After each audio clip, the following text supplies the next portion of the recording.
네, 전문가와 함께하는 딥 러닝 시간이 돌아왔습니다. 오늘도 꼬리에 꼬리를 무는 질문 저희가 이어가 보도록 하겠습니다. 함께해 주실 홍은영 이사님 소개합니다. 안녕하세요. 안녕하세요. 안녕하세요. 반갑습니다. 반갑습니다. 이렇게 또 누추한 곳에 귀한 분을 모셔서 너무 좋은데요. 너무 나와주셔서 감사드리고요. 제가 감사합니다. 저희를 혹시 아시는지 궁금해요. 뭐 방송을 통해서 몇 번 여기 출연하느라 모르시나 봐요. 살펴봤습니다. 저를 이제 몇 번 이렇게 보시다가 하면서 처음 시선이 이제 걱정돼요. 저희가 더 열심히 방송하도록 하겠고요. 네. 오늘 뭐 저희의 인지도가 중요한 게 아니라 맞습니다. 저희의 어떤 모자란 지식을 채워주시기 위해 나오셨거든요. 예. 어떤 거를 준비하셨는지 여쭤보겠습니다. 먼저. 오늘은 인게이지먼트라고 인게이지먼트. 해서 네. 회사에서 쓰는 이제 직무 몰입도 이런 걸 말하는 말이거든요. 네. 그래서 그거랑 그리고 이제 밀레니얼 세대라고 해서 요즘 젊은 그 층이 직원들의 아주 다수를 이루고 있잖아요. 네. 그래서 그 두 개 개념을 가지고 이제 우리 젊은 직장인들, 밀레니얼 세대들이 어떻게 회사에 좀 즐겁게 몰입하면서 일할 수 있을까, 이게 조직을 관리하는 입장에서도 중요한 이슈이기 때문에 네. 밀레니얼 세대의 인게이지먼트 뭐 이런 주제로 한번 다뤄보도록 좋습니다. 하겠습니다. 오늘 제 얘기를 하시는 밀레니얼 세대. 그렇군요. 그렇구나. 예. 그리고 저는 어떻게 보면 좀 젊은 세대를 이해할 수 있는 그런 시간이 될 수 있겠군요. 알겠습니다. 밀레니얼 세대 같으신데요? 저는 이제 80년생이고요. 그러면 네. X 세대 이제 끝자리에. 맞아요. X 세대예요. 저는. 끝자리에 그리고 계시고. 밀레니얼 세대. 맞습니다. 예, 그리고 예. 이사님도 밀레니얼 세대. 그러면 예. 네. 감사합니다. 아무튼 오늘 좀 화기애애하게 강의 들어보도록 하겠습니다. 박수 예, 예. 부탁드릴게요. 네.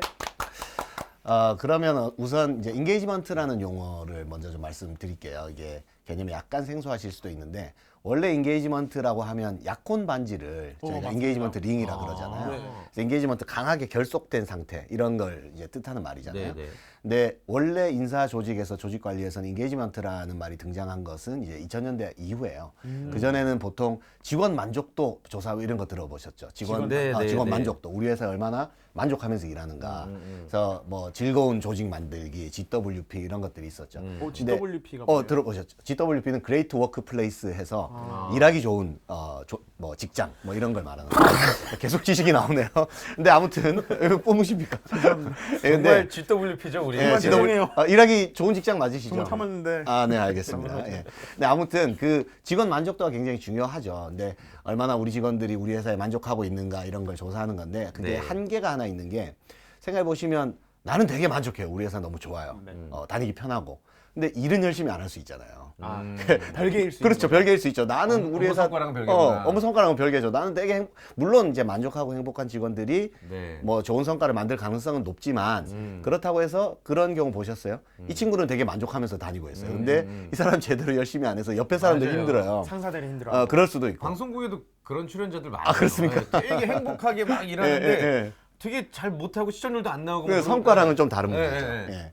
그래서 이제 인게이지먼트는 거기에서 조금 더 한 단계 발전한 개념으로 직원들도 만족해서 몰입해서 자기 일을 잘 하는 상태를 말하는 거죠. 그러니까 회사나 직원이나 더 이제 좀 더 이제 서로 행복한 상태인데, 그것을 이제 정리하면 높은 성과를 위해서 지적으로 정서적으로 몰입된 상태를 뜻하는 말이다. 인게이지먼트는 결국에 이제 높은 성과를 그렇죠. 위에서 바탕에 두고 바탕에 두고, 지적으로는 이제 자기 능력을 아. 쓰는 걸 말하고, 정서적으로는 왜 뭐 회사에 대한 어떤 뭐 로열티라든가 직원들과의 관계에서 오는 만족감이라든가 이런 것들을 이제 뜻하는 거죠. 그래서 옛날에 어떤 단순했던 조사랑은 좀 다르네요. 차원이. 조금 더 조사가 이제 심층적으로 들어가고 실제로 성과랑의 연관성도 많이 조사를 하죠. 네네. 그래서 제가 이제 속해 있는 기관에서 조사한 바에 따르면, 이게 한국에서만 하는 건 아니고 전 세계적인 조사거든요.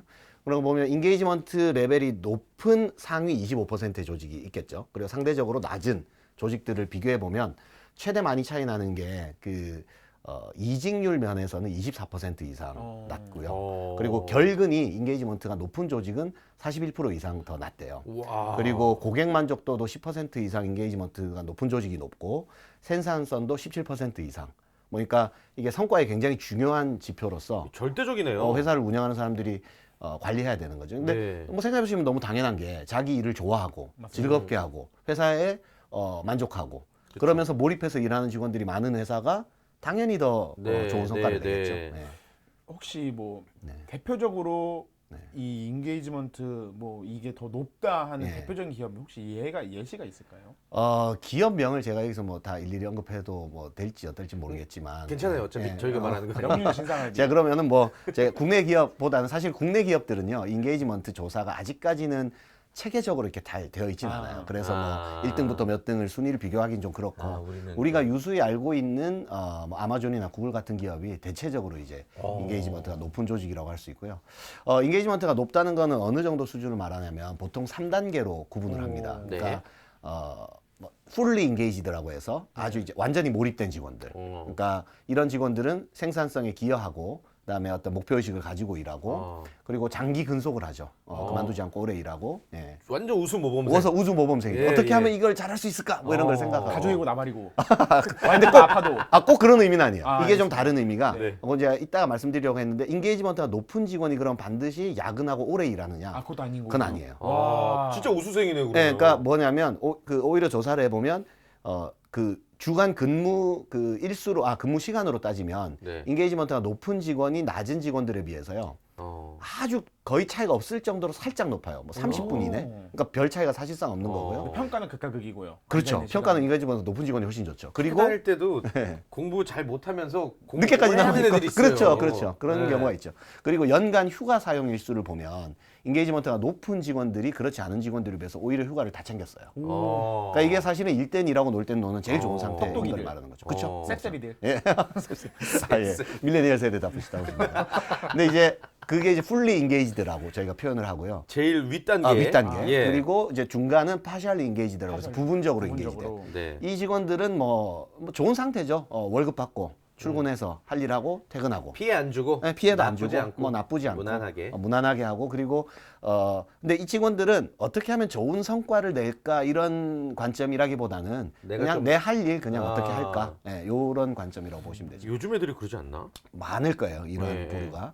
그리고 이제 문제는 뭐냐면 disengaged 또는 actively disengaged라고 해서 네. 몰입이 끊어진 직원들이 있어요. 아. 이제 이 직원들은 불평불만을 늘어놓고 그리고 뭐 회사에 이제 불만이 많고 사람들에게 피해 입히고 또는 너무 싫어. 자기만 안 하는 게 아니라 잘 하려는 다른 사람도 왜 맞아요. 뒷다리 잡는다 그러죠. 맞아요. 그러니까 이제 예를 들어서 업무 회의를 딱 했어요. 그러면 이제 회의가 딱 끝나면 인게이지먼트가 높은 직원들은 야 이거 어떻게 해야 되지? 뭐부터 시작해야 되지? 약간 이런 표정으로. 인게이지먼트가 중간인 파셜리 인게이지 된 직원들은 뭐 별로 표정에 관찰되는 게 없을 거예요. 네. 그냥 자리에 돌아와서 앉겠죠.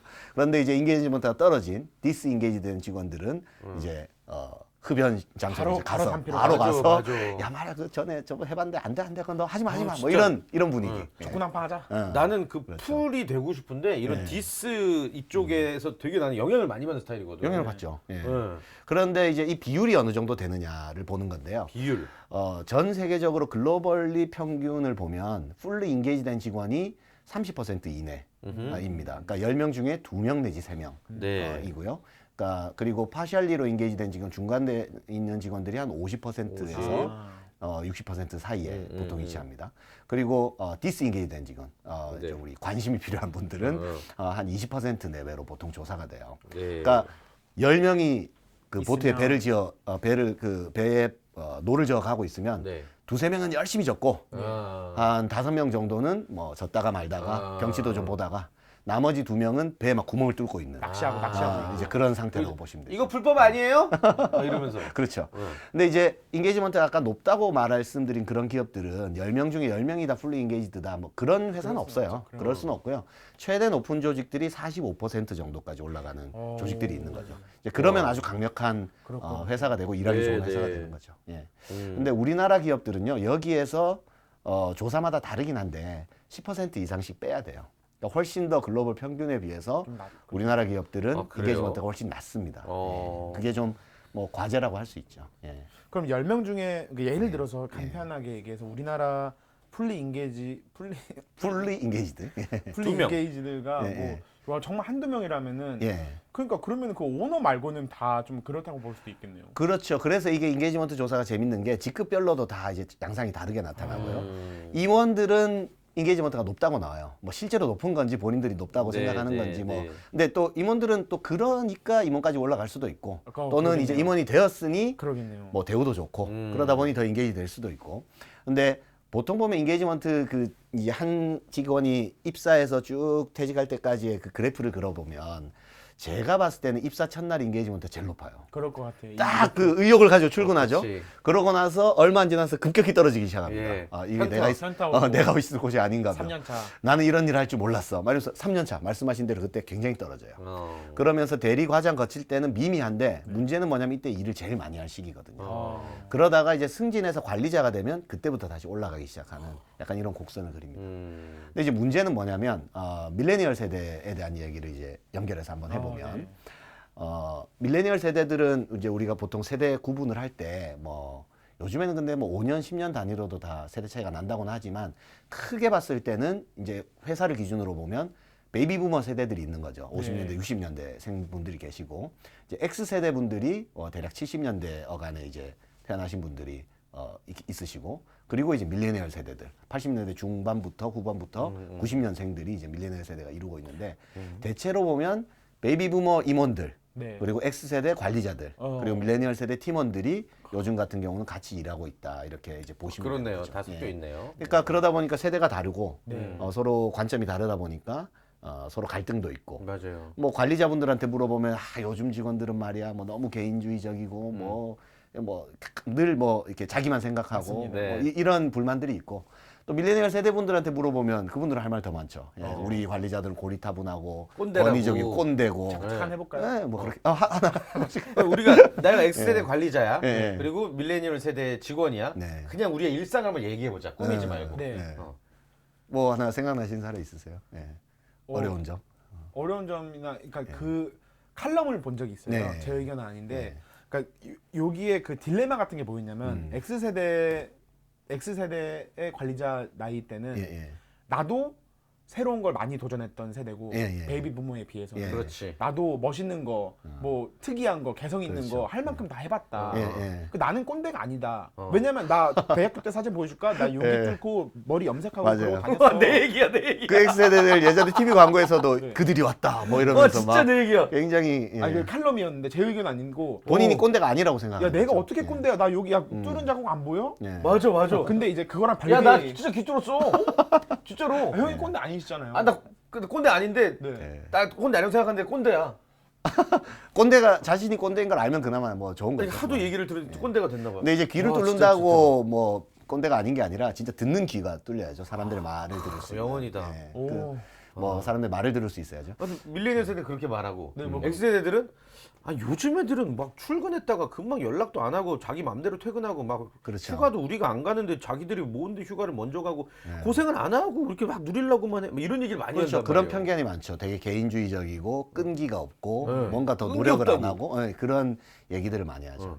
근데 이게 가만히 생각해 보면 밀레니얼 세대들은 지금 이제 20대에서 30대 초반 정도 돼 있을 텐데 그분들은 아직 40, 50대를 경험하지 않았잖아요. 네. 그래도 어쨌든 40, 50대 분들은 본인들도 20, 30대 시절이 있었잖아요. 네.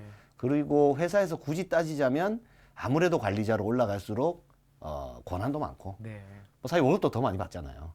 그러면 저는 그렇게 생각해요. 저도 이제 뭐 X세대에 속해 있지만 누가 먼저 좀 화의 손을 내밀어야 되느냐, 누가 먼저 리더십을 발휘해야 되느냐라고 본다면 그래도 좀 그 시대를 경험한 사람들이 먼저 좀 깨어나야 되지 않을까 하는 이건 뭐 제 개인적인 생각입니다만. 근데 이제 그러면 밀레니얼 세대는 과연 어떤 세대인가? 근데 뭐 사실 제가 우리 밀레니얼 세대인 분께 여쭤봐야 되겠지만 저는 뭐 제가 밀레니얼 세대이진 않지만 조직을 관리하는 그 양상의 관점에서 뭐 잠깐 이제 설명드리자면 밀레니얼 세대는 기본적으로 보면 뭐랄까요? 이전 세대보다 처음으로 더 잘 살 수 없는 시대를 사는 세대라고 할 수 있어요. 보면은 뭐 우리나라 같은 경우만 해도 이제 60년대, 70년대, 80년대 계속 경제 성장을 해왔잖아요. 그러면 뭐 다 젊을 때는 고생을 하지만 네. 젊어서 고생은 사서 네. 고생. 그렇지만 시간이 지나면서 다 자기 윗세대보다 더 잘 살아져요. 그렇지 네. 않나요? 예. 늘 그래왔죠. 단칸방에서 시작했다가 좋은 집에 살고 뭐 어릴 때 뭐 못 먹고 살다가 지금은 뭐 잘 먹고 살고 이런 식으로 이제 그 자기 아버지 세대보다 더 잘 사는 시대를 계속 성장하는 시대를 살았단 말이죠. 그런데 지금의 밀레니얼 세대들, 특히 90년생들은 처음으로 이전보다 더 뭐랄까요 가난한 시대를 살 수 있어요. 개인적으로 보면 예를 들어서 X세대들은요 졸업할 때 취업 걱정 별로 안 했거든요. 예, 근데 학교 다닐 때 막 막걸리 많이 먹고 뭐 학생 운동하고 성적 관리 안 해도 대략 4년제 대학을 졸업하면 그죠? 네, 뭐 IMF 전까지니까. 어디라고 말하긴 네. 뭐한데 웬만해서는 쌍용 이상은 다 들어갔었는데. 그렇습니까? 그렇죠. 웬만해서는 그러니까 어느 회사를 갈까가 문제인 거지 내가 취업을 못하면 어떡하지 이런 건 아니었단 말이죠. 네. 그런데 지금의 90년생들은 보시면 얼마나 힘들어요. 그 이전에 X세대들에 비해서 훨씬 더 많이 공부함에도 불구하고 훨씬 더 많이 좌절을 경험하죠. 회사 들어가기 힘들고. 그리고 학자금 대출을 받아서 학교를 다니게 되고. 맞아요. 그런 이제 어려움들이 사실은 있어요. 그리고 좌절을 경험한 세대죠. 왜냐하면 자기 아버지가 IMF 때 망하는 걸 봤거든요. 맞아요. 예. 그리고 본인이 아무리 노력해도 그 노력한 만큼 대가가 돌아오지 않는다는 걸 경험한 세대죠. 그러니까 이전의 세대들은 고생 끝에 낙이 온다를 경험한 세대잖아요. 오랫동안 고생했지만 나중에 지나고 보니까 잘 사라져 있더라. 그렇지만 지금의 밀레니얼 세대들은 아직 그 경험을 이제 못한 세대이기 때문에 그러니까 기본적으로 뭐랄까요. 기성세대에 대한 신뢰가 이제 부족한 데서 출발하겠죠. 네. 그리고 아주 개인적인 환경으로도 이제 뭐 예전에는 뭐 대가족 사회고 형제도 많고 그렇죠. 뭐 그렇게 지냈다면 요즘에 밀레니얼 세대들은 대부분 독자 분들이고 그리고 스마트 기기에 이제 익숙한 뭐 그런 면들도 많으니까 아무래도 이제 본인이 직접 면대면으로 여러 사람과 부대끼면서 뭔가 자기 것을 양보하고 이렇게 이제 공동체로 어울려 사는 삶보다는 네. 개인적인 삶에 있으면서도 원하는 것에는 언제든지 접속할 수 있는 그러면서 그리고 내가 내 자신을 좀 내어놓고 열심히 해봤지만 그 대가는 돌아오지 않는 네. 이제 이런 경험들이 이제 쌓여서 그 경험을 갖고 사회에 진출했기 때문에 기성세대의 논법이 이제 안 통하는 거죠. 그 부분은 생각도 못했던 부분이에요. 그렇죠. 이제 그렇다 보니까 밀레니얼 세대들이 기성세대에서 눈에 볼 때는 이기적이고 개인주의적이고 자기 것만 생각하고 회사 일에 몰입하지 않는다 이런 편견을 가지게 되는 건데 근데 재미난 거는요 그 인게이지먼트 조사를 이제 다시 해보면 네. 밀레니얼 세대들의 그러면 인게이지먼트 점수가 실제로 과학적인 조사를 하면 어떻게 나오느냐 하면 기성세대들이 볼 때는 얘들은 훨씬 인게이지먼트가 떨어질 거야라고 생각하잖아요. 그렇죠. 그런데 풀리 인게이지드와 파셜리 인게이지드에서 거의 차이가 없어요. 풀리 인게이지드는 1, 2%가 낮게 나오는데 파셜리까지 포함하면 오히려 더 높게 나오는 조사도 많이 있습니다. 그러니까 우리가 보는 시각하고 다른 거죠. 그러니까 기성세대들은 선배가 남어 이러면 남고 오늘 야근 좀 하자 그러면 네 뭐 하고 회식하자 그러면 끝까지 남아서 막 술 시중 다 들고 네. 이런 사람들은 조직의 충성도가 높은 사람이야 이렇게 보는 그 관점이 형성돼 있기 때문에 그 시각으로 보니까 지금 밀레니얼 세대들이 인게이지가 안 된 거라고 생각하지만 실제로 일할 때 밀레니얼 세대들이요 만약에 자신이 몰입해야 될 분명한 이유만 있으면 미친 듯이 하거든요. 네, 그렇지 않나요? 사실은 뭐 지금 뭐 1인 크리에이터 분들도 그러시고 그다음에 회사에서 뭐 일을 하시는 분들도 그렇고 밀레니얼 세대들 보면 자기 이익과 관련 없지만 예를 들어서 어떤 그 뭐 이슈가 있을 때 그 뭐 래퍼 염따였나요? 네. 그 사람 티셔츠 팔아주는 거. 네. 그 뭐 벤틀리에 사고 나가지고 네, 뭐 네. 제가 티셔츠 몇 저도 억벌었잖아요. 이거 제 아들 때문에 알았어요. 제 아들이 네. 워낙 그 팬이라 가지고.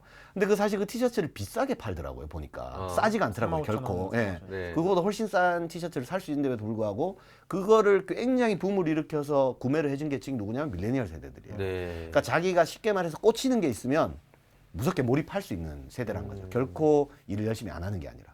때문에 문제는 뭐냐면 조직이 밀레니얼 세대가 인게이지먼트를 할 수 있는 그런 문화나 시스템이나 분위기를 만들어주고 있느냐. 이게 이제 저는 핵심이라고 봐요.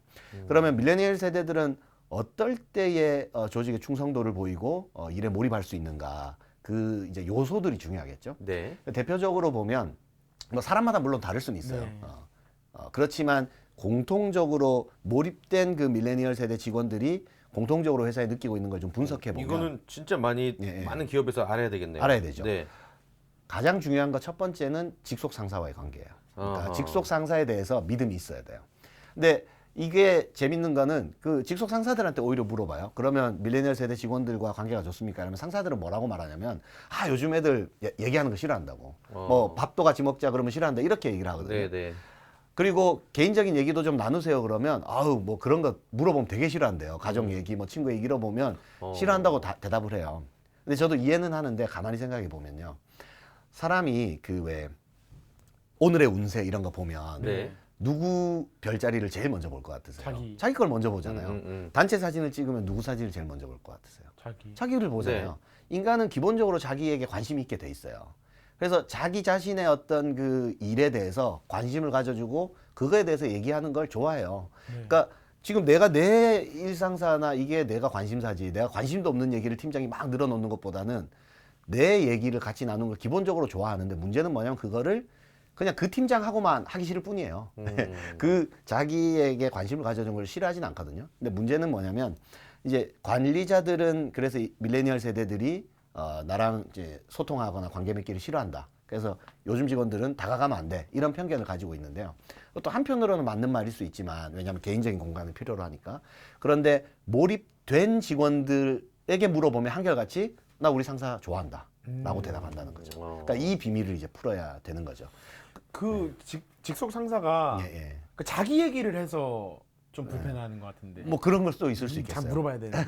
물어보고 진심으로 들어주는 게 있어야 되는데, 그냥 뭐 잠깐 예의상 듣는 척하고 그냥 자기 하고 싶은 얘기 하니까 이게 소통이 안 되는 거고요. 그래서 직접 상사와의 관계는 첫 번째는 그냥 인간적으로 친한 걸 의미할 수도 있지만, 그냥 그 사람의 됨됨이에 대한 신뢰에 좀 더 저는 가깝다고 봐요. 그러니까 이 사람이 능력 있고 그 다음에 진정성이 있다, 이런 거에 대한 신뢰라고 볼 수 있고, 두 번째 요소는 최고 경영진에 대한 역시나 신뢰입니다. 이 신뢰는 뭐에 가깝냐면, 직속 상사와의 신뢰는 좀 관계적인 측면에 가깝다면 최고 경영진에 대한 신뢰는 회사의 윤리성이에요. 윤리적인 것. 투명하고 윤리적으로 운영되느냐, 그리고 또 하나는 우리 회사가 올바른 어떤 방향으로 가고 있는가, 뭐 이런 질문입니다. 그러니까 예를 들어서 나는 정말 열심히 일하고 있고 내가 일하는 거에 비해서 제대로 된 월급도 못 받는다고 보통 대부분 직장인들이 생각하잖아요. 우리 직장인 분들에게 제 일하는 거에 비해서 너무 많이 월급을 주는 것 같은데, 이런 사람 별로 없겠죠 아마. 우리 매니저. 아, 그렇습니까? 매니저분들은 그럴 수도 있겠네요. 근데 이제 그렇다 보니까 네. 만약에 임원진에서 만약에 이 비용을 좀 비윤리적으로 지출한다거나, 아니면 직원들에게 돌아올 몫은 적은데 임원들은 뭐 고급차 타고 다닌다거나, 아니면 회사가 굉장히 비윤리적인 어떤 일에 휘말린다거나, 네. 이런 것들이 생기면 이제 믿음이 확 떨어지고 일하는 게 손에 안 잡히는 거죠. 네. 그리고 또 하나의 이유는 이제 회사에 대한 자부심인데, 이것은 주로 그 일 자체라든가 그 회사의 브랜드 같은 데서 나옵니다. 아무래도 유명 브랜드라든가 자기 회사에서 생산한 제품이 시장에서 좋은 평판을 얻는다거나 그런 게 있으면 아무래도 좀 자부심이 생기겠죠. 그래서 그런 요소들이 있고요.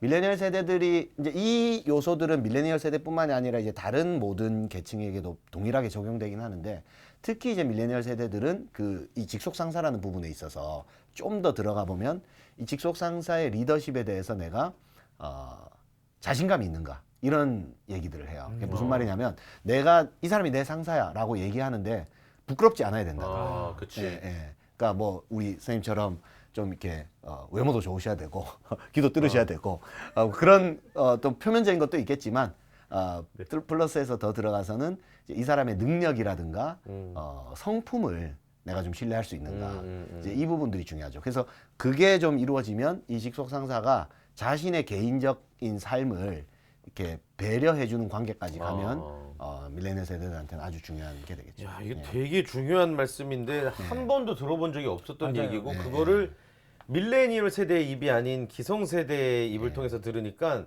더 와닿게 되네요. 뭐 숙제예요. 이게 쉽진 네, 않습니다. 네. 그리고 이게 단순한 요식행위로 되는 건 아니라고 봐요. 네. 이를테면 정직을 뜻하는 말이 이제 어니스티가 honesty. 있고, 그죠? 정직하다. 그런데 이제 또 하나의 단어가 뭐냐면 인테그리티라는 단어가 있어요. 네. 그거는 진정성을 뜻하잖아요. 진정성. 근데 예를 들어서 한 번 정직하다고 해서 뭐 거짓말 안 했어요. 그거는 그 순간 어니스티 한 거죠. 그런데 그렇다고 해서 인테그리티가 되는 건 아니에요. 인테그리티는 이 어니스트가 지속적으로 계속 쌓여야 되거든요. 그래서 그런 게 상사와 부하 직원 간에 있어야 꼭 뭐 미주알 고주알 개인사를 늘어놓지 않더라도 이 상사는 정직하고 그 정직함이 유지된다. 이 믿음을 주어야만 이제 밀레니얼 세대들도 아마 마음을 열기 시작할 겁니다. 근데 단순히 만약에 이 사람을 조작하려고 들면 상사가 야, 뭐 너 이번에 이거 열심히 하면 다음에 잘 챙겨줄게. 뭐 의례적인 말을 하고 실제로는 또 잊어버려요. 그리고 정말 야, 너가 최고다. 열심히 한번 잘해보자. 막 구슬려 놓고 정작 일이 잘 되고 나면 부장님 이건 사실 제가 잘해서 말이죠. 막 상사가 그런 식으로 공을 가져간다거나. 네. 그러니까 이런 배신 행위를 한 번이라도 당하면 밀레니얼 세대들은 이제 신뢰하지 않죠. 왜냐하면 끝. 본인 자체가 그런 뭐 조금 거창하게 말하면 배신의 시대를 살아왔기 때문에 아. 믿지 못하는 거죠. 마음이 닫혀 있는 그런 배경들에 대해서는 생각 못 해봤어요. 그렇죠. 진짜. 그것을 좀 알아야 되는 거죠. 어. 그래서 그런 믿음을 좀 줘야 된다라는 게 이제 제 그거는 뭐예요? 이게 되게 주제와 어떻게 보면 또 예. 연관이 있기도 하고 없기도 한데 우리 상훈이보다도 더 어린 밀레니얼 세대에 예. 저희는 뭐 사무직 회사원들은 아니지만 예. 되게 어떤 형으로서 선배로서 열린 마음으로 네. 그 친구와의 이별을 앞두고 어, 길게 예. 톡을 보냈어요. 장문의 너와 톡을. 함께했던 예. 시간들이 나에게 뭐 너무 즐거웠고 너를 통해서도 나 또한 배웠고 예. 앞으로 항상 기회가 되면 무심하지 않게 내가 챙기겠다 이렇게 딱 했더니 진심으로. 진심 정말 그렇죠. 진심이고 예, 저는 예. 나는 그게 얘에 대한 어떤 따뜻함이라 생각했어요. 그랬더니 네 수고하셨어요 한 글자가 오는 한 줄이 오는 거예요. 예. 너무 제가 상처를 받았는데 아. 이것도 밀레니얼 세대의 특징이라고 이해를 해야 되나요? 아니면 그 새끼가 싸가지 없는 건가요? 뭐 그 사람의 개인의 것일 수도 있고 예. 그런데 혹시 그 장문의 톡을 보내기 이전에는 네. 문자라든가 안 소통을 했어요. 얼마나 전혀 안 했어요. 답이 나온 것 같은데요.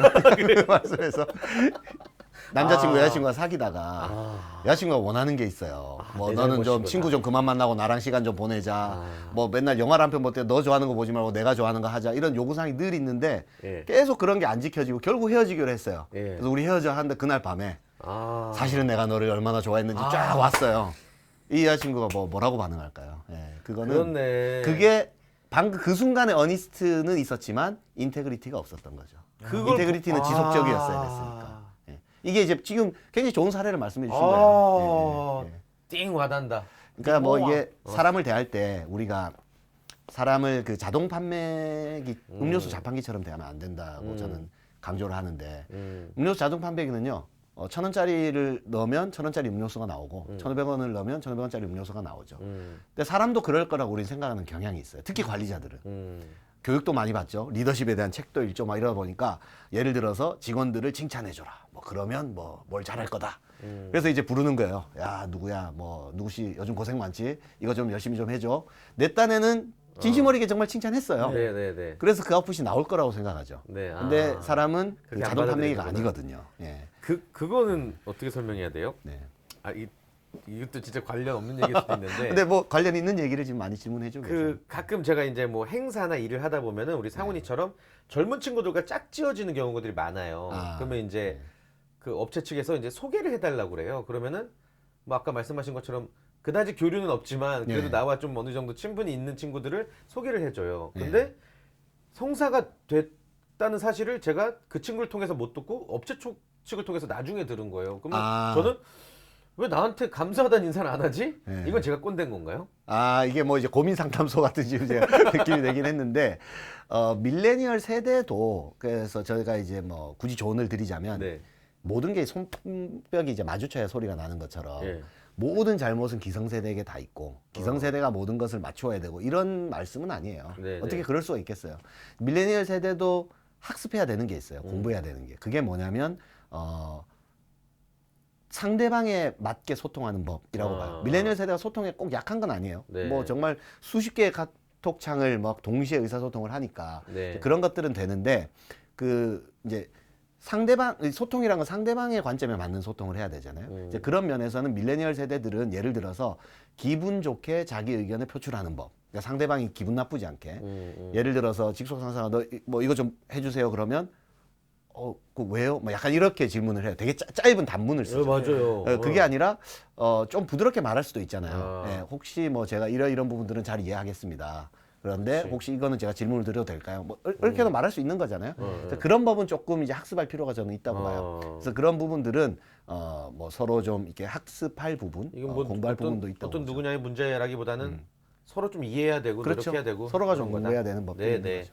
그래서 제가 좀 이제 잠깐만 시간상 좀 정리를 해야 되나요? 네. 지금, 그러면 아닌가? 좀 맞나요? 맞나? 좀 네. 시간이 더 있나요? 지금 한 20분 정도 지났죠. 예. 네. 그럼 조금 이제 정리를 하자면 제가 재밌는 말을 메모를 해왔는데 오. 네, 네. 한번 잠깐 읽어드리고 싶어요. 최불암 시리즈 이런 거 안 아니죠? 재밌- 그런 건 아닙니다.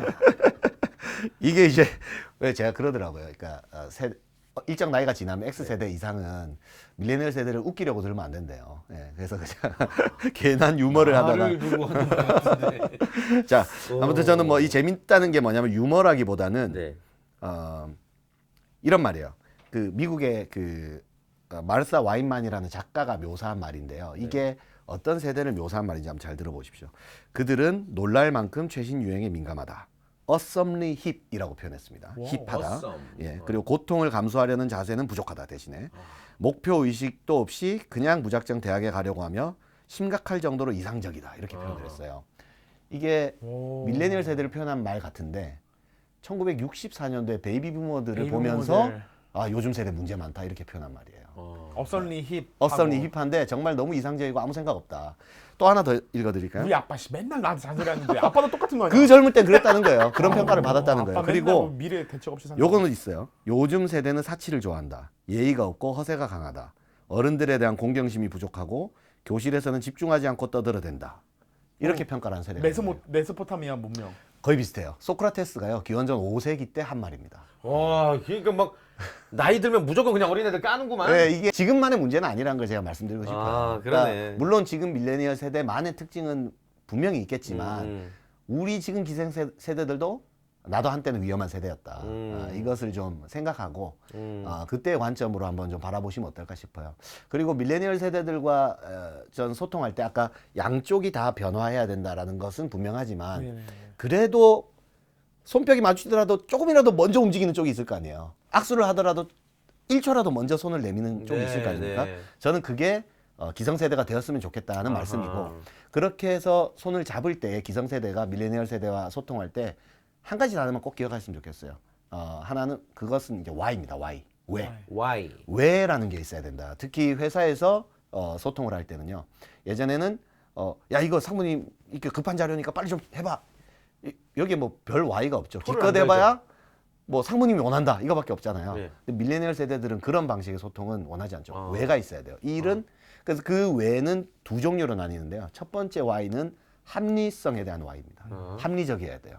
이 일이 이런 이유 때문에 처리돼야 되니까 이런 방식으로 좀 해달라. 합리성의 why가 설득돼야 되고 네. 두 번째 why는 이런 신뢰성에 대한 why죠. 이 사람에 대한 신뢰.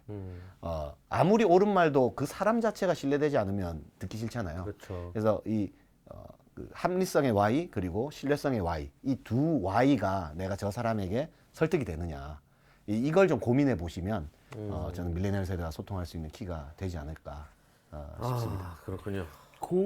제가 이제 밀레니얼 세대로서 이사님 말씀을 듣고 나서 느끼는 거는 그래도 뭐 1초라도 먼저 악수를 먼저 내미는 게 기성세대면 어떨까라고 하는 게 그 여유와 관용과 그 어른스러움이 저희가 이제 반성을 많이 하게 돼서 또 마음가짐이 달라질 것 같아요. 만약 그렇게 말씀해 주시는 기성세대가 있다면 이게 가장 아름다운 그림이 아닐까. 서로 그렇죠.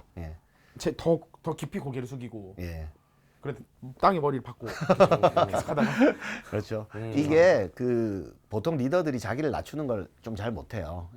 예를 들어 밀레니얼 세대한테 야 내가 잘 몰라서 그러는데 뭐 이렇게 좀 물어봐도 되겠니? 이렇게 말할 수도 있잖아요. 그런데 그렇게 하면 사람들이 자기를 무시할 거라고 생각할 수 있어서 뻣뻣한 자세를 취할 수 있는데 왜 그 우리 그 시소 아이들 놀이터에서 타는 시소도 내가 이렇게 힘껏 내려가줘야 상대방이 높이 올라가고 상대방이 높이 올라가야 나를 더 높여줄 수 있잖아요. 이렇게 내려올 때 그 힘으로 그렇게 해서 서로 시소가 되는 건데 이게 아니라 내가 자꾸 시소를 탈 때 올라가려고 자꾸 애를 쓰면 안 올라가죠. 내가 내려가야 상대방이 올라가고 그 힘으로 내가 올라가는 거거든요.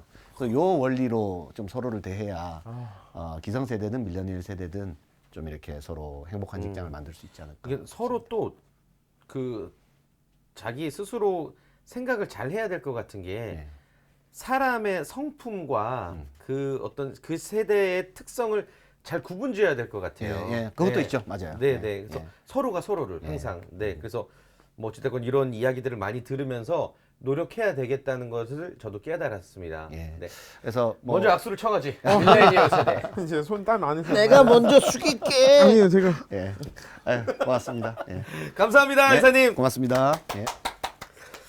여러분들께도 오늘 아주 많은 도움이 됐던 그런 시간이 아니었을까 싶습니다. 저희는 다음 주에 더욱더 핫하고 혹한 내용 들고 찾아오겠습니다. 여러분 고맙습니다. 인사 한번 해주세요. 고맙습니다. 어디로 보세요? 저기인가요? 네.